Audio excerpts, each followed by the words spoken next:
di pilihan pertama diterima di pendidikan masyarakat, tapi ada juga seperti yang Bapak bilang tadi bahwa mahasiswa-mahasiswa baru ini ada yang pilihan kesekian gitu Pak. Mungkin mereka juga ada yang asal milih gitu ya Pak. Nah, untuk mereka nih yang belum tahu persis tentang pendidikan masyarakat yang asal milih ini, mungkin bisa Pak dijelaskan secara singkat apa itu program studi pendidikan masyarakat, mungkin dari segi mata kuliah atau pembelajaran di pendidikan masyarakat ini seperti apa seperti itu Pak. Baik, pertama saya perkenalkan dulu ya program studi ini. Ini bukan program studi baru pendidikan masyarakat ini. Jadi kita sudah berdiri sejak 16 Mei tahun 1964. Nah, udah lama ya, sudah lama. Lalu kemudian namanya pendidikan masyarakat gitu ya. Kemudian pada tahun 1971 berubah namanya, itu menjadi pengembangan masyarakat. Jadi kalau Anda suka membaca tentang misalkan community development, ya prodi kita itu ya pendidikan pengembangan masyarakat. Namun kemudian ada perubahan kebijakan ya, dan waktu itu tahun 76 kita berubah dari pembangunan masyarakat ditambah pembangunan masyarakat dan pendidikan luar sekolah. Gitu. Nah, itu berjalan sampai kemudian ada sistem departemental ya. Kita waktu itu awalnya ketika awal itu di ITIP, kemudian berubah ke FIS, Fakultas Ilmu Sosial.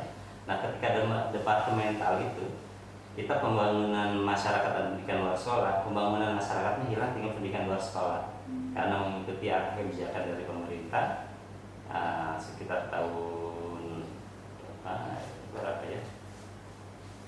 Tahun 83 ya, tahun 83 itu pindah ke FIP ya. Jadi kita sebelumnya di Fakultas Ilmu Sosial, kemudian pindah ke FIP ya, ke FIP lagi karena di awal itu di FIP ya, jadi pendidikan luar sekolah. Nah, kemudian ada perkembangan nomenklatur ya di kementerian. Kita harus memberikan pilihan ketika ada peraturan menteri yang menyarankan perubahan nomenklatur dari pendidikan luar sekolah menjadi pendidikan non formal atau pendidikan masyarakat. Dan kita beristihad ya, istihad ini kita lihat kajian-kajian, kemudian prodi-prodi di dunia, dan itu mengarah kepada pendidikan masyarakat. Kita menemukan juga pendidikan non formal, tapi hanya ada dua program studi di Zimbabwe ya, di Afrika, dan di Sofia University. Nah, tapi kalau kemudian kita merujuk ke Eropa, ke Amerika, itu yang ketemu itu adalah pendidikan masyarakat, community education. Jadi karena itulah kemudian tahun 2017 Rektor mengeluarkan SK perubahan nomenklatur dari pendidikan luar sekolah menjadi pendidikan masyarakat. Nah, pendidikan masyarakat ini ya secara substansi itu pertama ingin melahirkan profil lulusannya itu adalah mereka yang bisa menjadi pendidik atau tenaga kependidikan ya dalam program pembelajaran masyarakat. Nah, yang kita kenal di masyarakat itu yang biasanya ada satuan pendidikan non formal. Nah, satuan pendidikan non formal ini sebenarnya cukup banyak. Yang gampang kita temukan itu adalah ada pusat kegiatan belajar masyarakat ya, yang menyelenggarakan pendidikan kesetaraan. Kesetaraan itu yang kita kenal paket ABC ya, kesetaraan ya. Kemudian ada pendidikan keaksaraannya serta program-program keterampilan. Lalu ada lembaga kursus dan pelatihan. Nah, di luar itu juga ada pendidikan non formal yang banyak menyelenggarakan program pendidikan dan latihan, dan itu menjadi salah satu area kita ingin mengabdikan diri. Mudah-mudahan lulusannya bisa terserap, salah satunya di sana.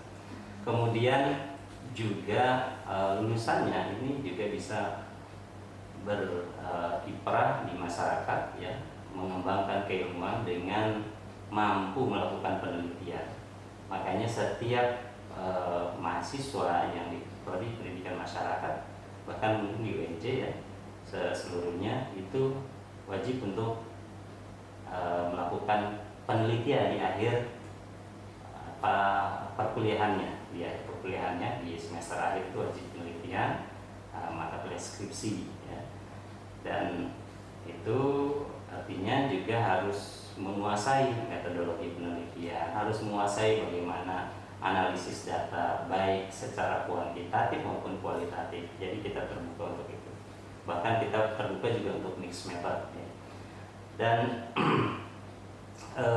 tadi ya peneliti, lalu kemudian juga dalam bidang pengabdian masyarakat. Nah, kita berharap bahwa kita ya prodi pendidikan masyarakat itu juga berkontribusi langsung kepada masyarakat dengan mengaplikasikan keilmuannya langsung di masyarakat. Tidak hanya melahirkan lulusan, tetapi kemudian bisa langsung dirasakan oleh masyarakat. Termasuk misalkan kita memberikan bimbingan-bimbingan kepada satuan pendidikan non formal. Karena kenyataannya banyak memang satuan pendidikan non formal, tetapi kemudian masih perlu ditingkatkan kualitasnya, baik secara kualitas kelembagaan, kualitas program, atau kualitas sumber daya manusia yang kita sebut dengan kompetensi gitu. Nah, itu menjadi ranah kita. Dan kita juga para alumninya cukup banyak tersebar, para alumni kita. Jadi di sektor pemerintahan ya kita memang tidak pernah kalau lulus nanti jadi apa gitu ya, apa jadi lurah, apa jadi camat, itu enggak gitu ya. Tetapi ada kemampuan rupanya itu bisa diaplikasikan di masyarakat ya. Dari yang kami lihat di lulusan itu, jadi profilnya dari RT ada ya, lulusan itu yang jadi RT gitu. Kemudian RW jadi lurah ya, jadi yang berkiprah itu ya di masyarakat, kemudian di pemerintahan ada yang jadi kepala dinas gitu.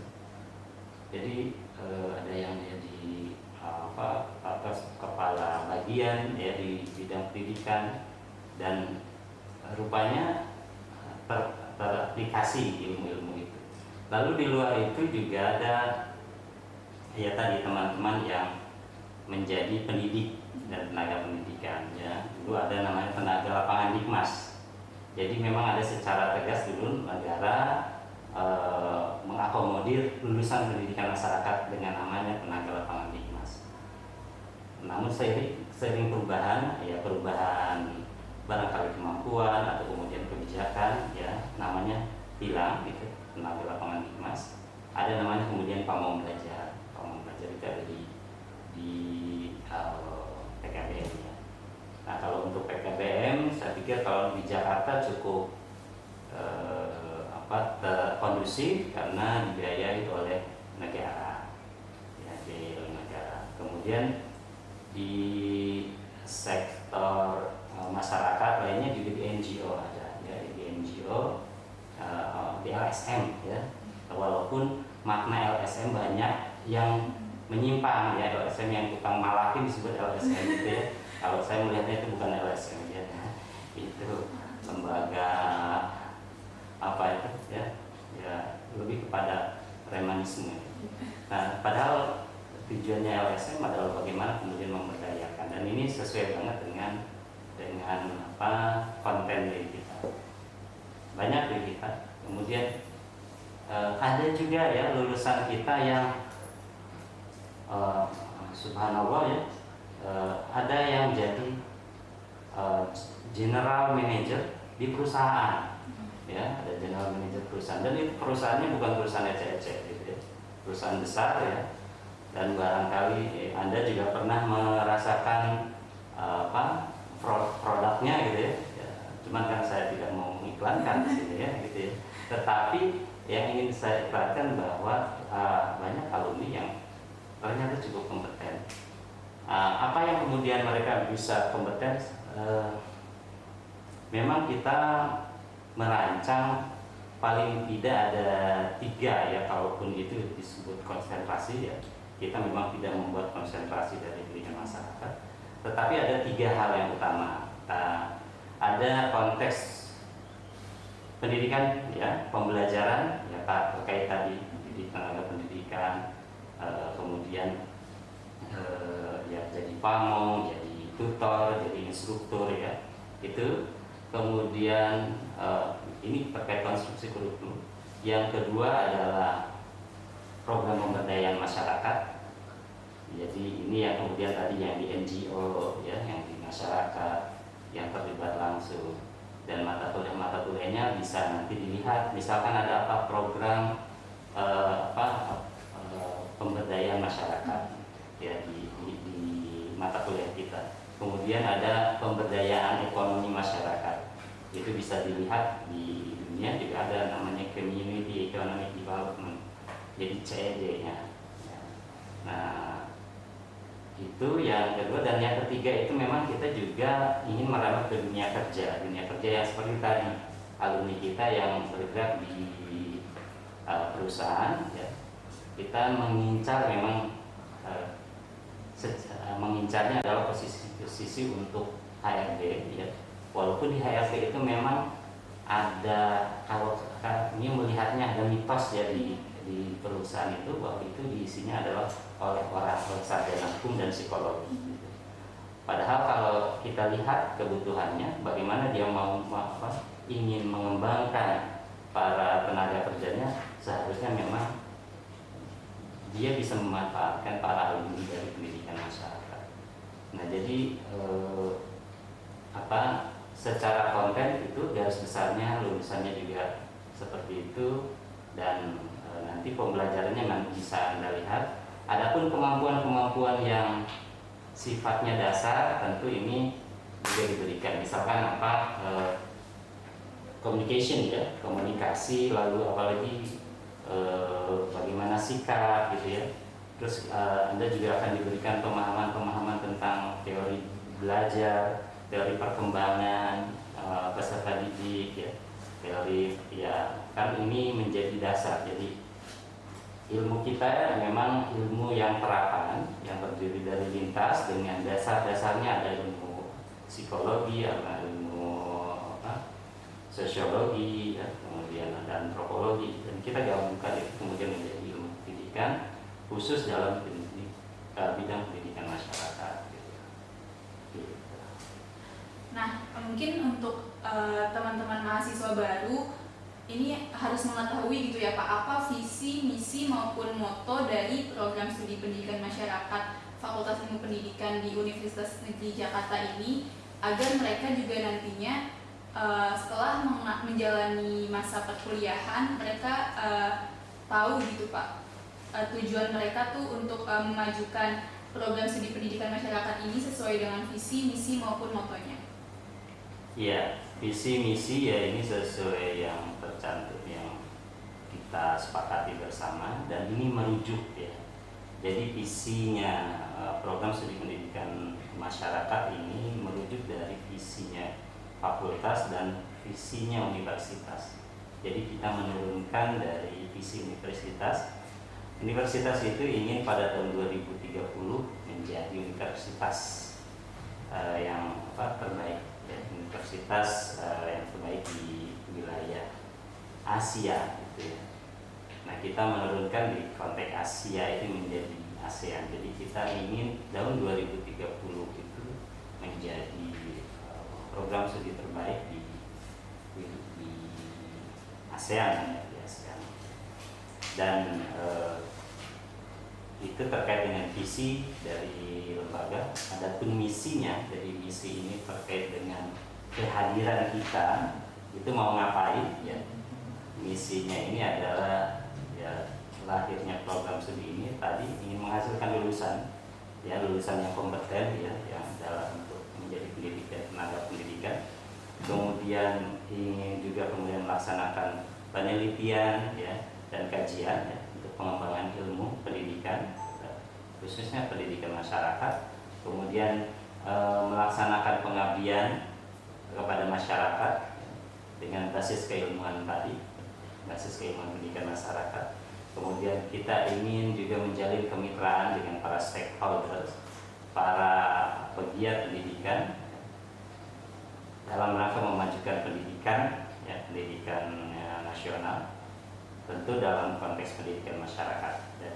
Dan kita juga memberikan layanan konsultasi, layanan informasi, semua terkait dengan pendidikan masyarakat.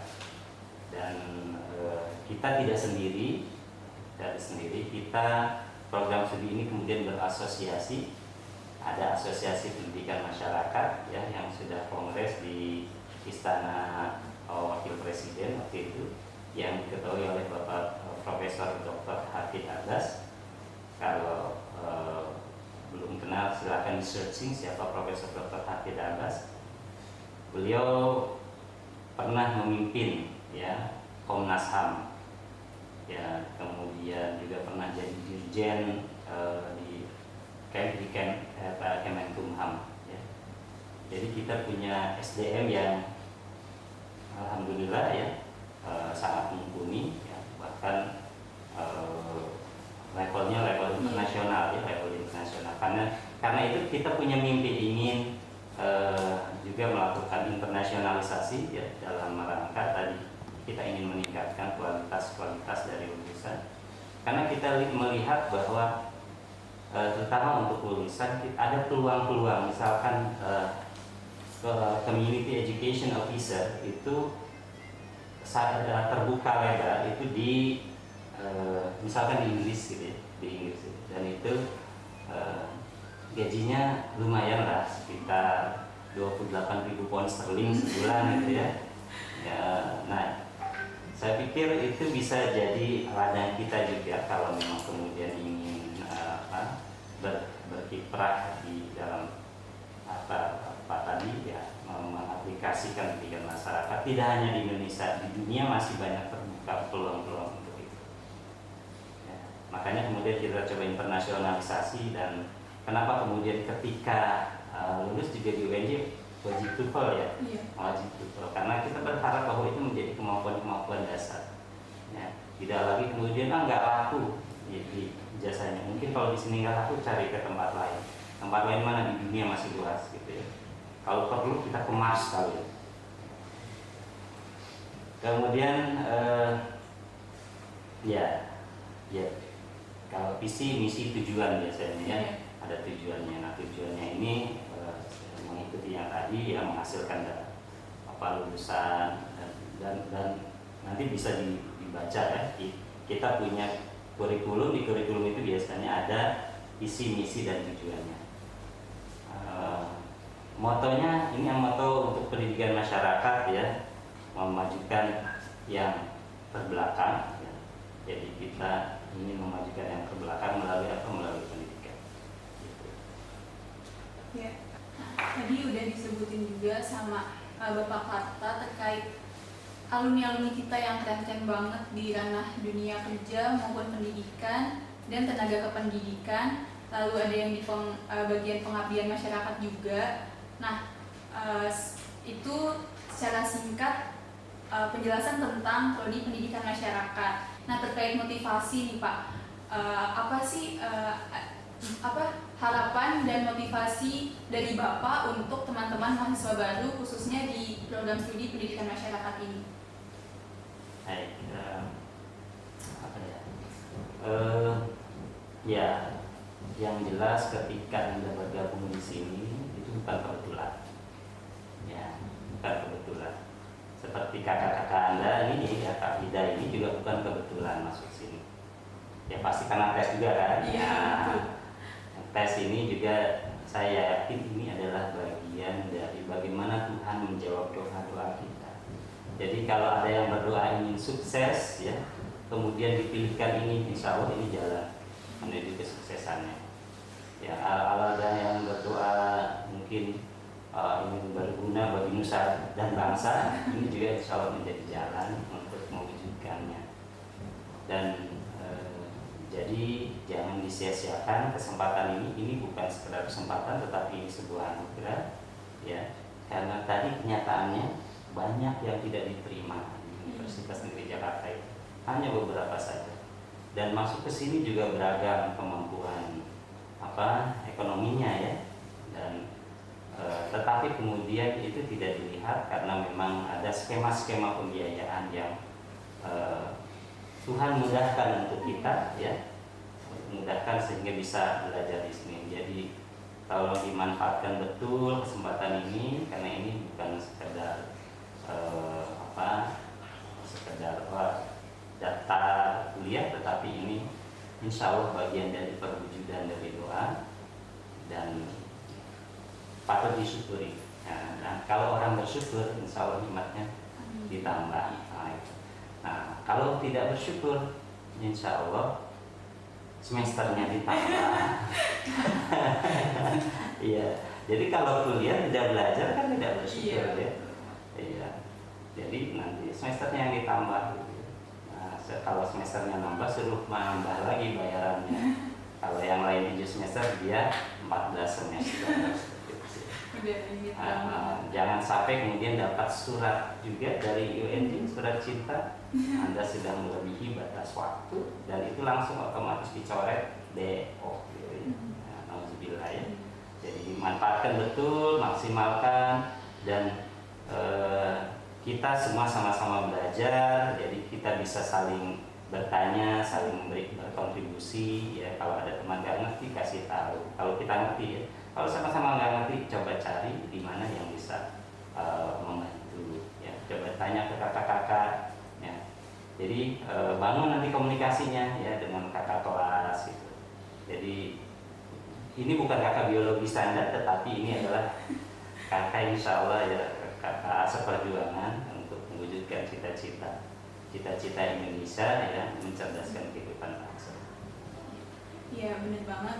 Untuk teman-teman mahasiswa baru yang diterima di Prodi Pendidikan Masyarakat ini harus bersyukur, jangan disesali, tetapi dijalani dengan sungguh-sungguh. Terima kasih kepada Bapak Hatta yang telah meluangkan waktu untuk sesi talk show ini, gitu ya Pak.